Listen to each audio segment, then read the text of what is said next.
This audiobook is based on our book about a key philosophical principle in medicine, without which a true understanding of human health is impossible. We extend the previously formulated principle of disease optimality to human health and life, not only at the personal, but also at the social level. The audiobook consists of 24 videos that present the book 92's chapters, from the introduction up to the postscript. We are now starting with the introduction to universal logic of optimality, from the physics of the universe to the human being. The aim of this book is to build a realistic foundation for medical science and practice, as a necessary condition for avoiding errors and achieving more powerful results in supporting human life in all its dimensions. The audiobook may be interesting and useful for anyone who recognizes the urgency of these issues and wants to apply new approaches to addressing them. We created this audiobook using the tools of the MacBook. Enjoy it and make use of our ideas for their intended purpose. This book is, above all, a worldview framework rather than yet another compendium of clinical protocols or algorithms. The physician who takes it up already possesses a substantial body of knowledge, professional intuition, and years of experience, and therefore does not need ready-made templates or elaborated recipes. We do not seek to impose technical solutions, but instead propose a new lens, a deep philosophical justification of why the familiar strategy of 93 normalization at any cost 94 so often leads into a dead end. We deliberately allow the exposition a certain degree of poetic and metaphorical expression, because this creates a particular atmosphere that facilitates the intuitive apprehension of complex systems ideas that lie beyond dry technical description. This guide is intended to help us learn, in most cases, to see disease not as an enemy to be fought until the organism 92's last reserves are exhausted, but as a complex, evolutionarily grounded process of adaptation governed by the general laws of nature. Disease should be regarded as a genuine enemy only when deviation from the optimal trajectory has reached a level at which the possibilities for optimization are effectively lost. The universe appears to be structured as if it were governed by a guiding mind. We discern this not only in the beauty of forms, but in the fact that processes obey certain laws, one of which the principle of optimality is arguably among the most fundamental. Light in an inhomogeneous medium follows the path of least time. Mechanical systems realize a principle of least action. Nature does not expend more than is necessary to achieve its ends. This is the fundamental pragmatism of being, attaining the required result by the most efficient feasible path. In mathematics and engineering, this law receives a rigorous formulation in Pontryagin 92's maximum principle. Any controllable system has trajectories that are superior to others for a given objective, whether the problem is minimal time or minimal resource expenditure. The same principle specifies the conditions for optimal control, describing how a system must vary its inputs to traverse its path in the least costly way. In biology, Nicholas Rashevsky formulated the principle of adequate design. If a given function can be carried out by different structures, the structure actually realized in the organism is the simplest and most adequate for the prevailing conditions.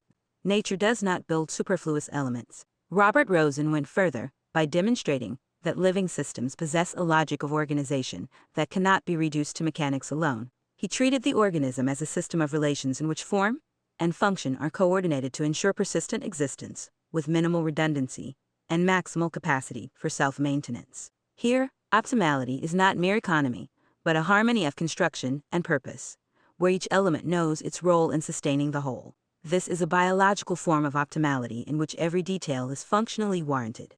Anna can describe how a living organism organizes its activity around a useful result. A functional system performs an afferent synthesis, selects a goal, develops a program of action, executes it, and then compares the actual result with the acceptor of the result of action. If the result proves unsatisfactory, the program is adjusted until the system identifies a variant that delivers an acceptable result at the lowest feasible cost. This is an operational description of optimality in living nature. The organism appears not as a passive object, but as an active subject of control whose internal subsystems operate in a regime of continual search for better responses to environmental challenges. The human being represents the apex of this architecture.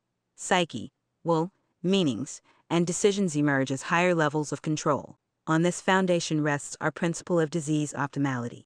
Disease is not a chaotic breakdown, but a forced, internally coherent mode of an economy of repair in which the organism attempts to navigate a crisis via the best of its available pathways, paying the lowest possible price from its health resources. In the language of optimal control, disease is a specific course through which the organism solves strategic survival problems. In critical states, the dominant mode is minimal time 97, a rapid exit from the zone of imminent threat, where time becomes the primary resource. In other situations, the priority shifts to minimizing total costs 97, limiting damage, loss of function, and the depletion of reserves. Disease thus appears as an economy of repair.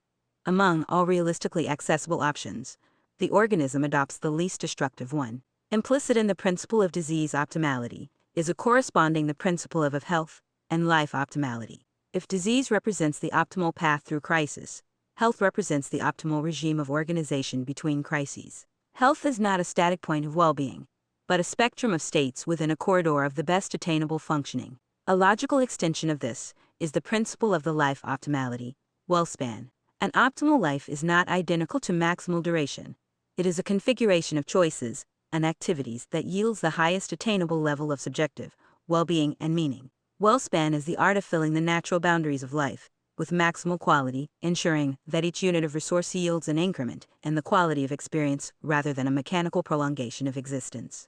It is essential to distinguish the measure of health from the measure of disease as two distinct scales. The measure of health characterizes the quality of functioning under non-crisis circumstances, relative to the individual 92's life context. The measure of disease characterizes the course of processes under crisis, the severity of damage, and the degree of deviation from an optimal trajectory. Normative ranges derived from healthy populations cannot be mechanically applied to illness, because disease has its own dynamic norms. Contemporary medicine often conflates these measures, evaluating the ill on the scale of the healthy, and thereby promoting the aggressive treatment of parameters instead of supporting the organism 92's evolutionarily shaped pathway toward recovery. Understanding these measures allows the clinician to move from population norms to individualized criteria of optimality.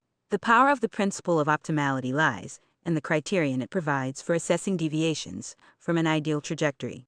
This opens 3 levels of practical work: diagnosing the degree of departure from the optimal corridor, identifying pathways of return, and designing preventive strategies. For medicine, this entails a shift from abstract desiderata to a concrete science of optimizing the architecture of health and the course of disease. We move from statistical norms to individualized guidance, where success is judged not only by survival but by WellSpan and quality of life. We then widen the frame to the social organism 97 society. It possesses its own anatomy, institutions, physiology, flows of resources, and trust, and nervous system networks of connection. The same principles of optimality apply. The social organism seeks optimal exits from crises through acute and chronic phases. Understanding these dynamics allows us to speak of a medicine of society strategies that reduce the cost of inevitable crises and sustain the WellSpan of communities. The individual, as an inseparable part of society, finds an optimum only when social structures help minimize the adaptive cost of that person 92's life. This perspective renders the present work foundational in scope. We do not teach how to treat a specific pathology. We teach how to understand the logic of life. This empowers the physician to make sound decisions in unique situations where standard protocols may be inadequate or even harmful. It is, in essence, a philosophy of action in which every medical intervention is evaluated by the extent to which it preserves and augments WellSpan, the period of qualitatively rich and coherent human existence. This guide returns the physician to the roots of understanding human nature while equipping them with an intellectual toolkit for managing complex adaptive systems. In this way, we outline the foundations for a medicine of the future, in which biology, philosophy, and clinical art converge into a unified strategy of optimal living. We will be grateful for your likes and for sharing information about this audiobook with others.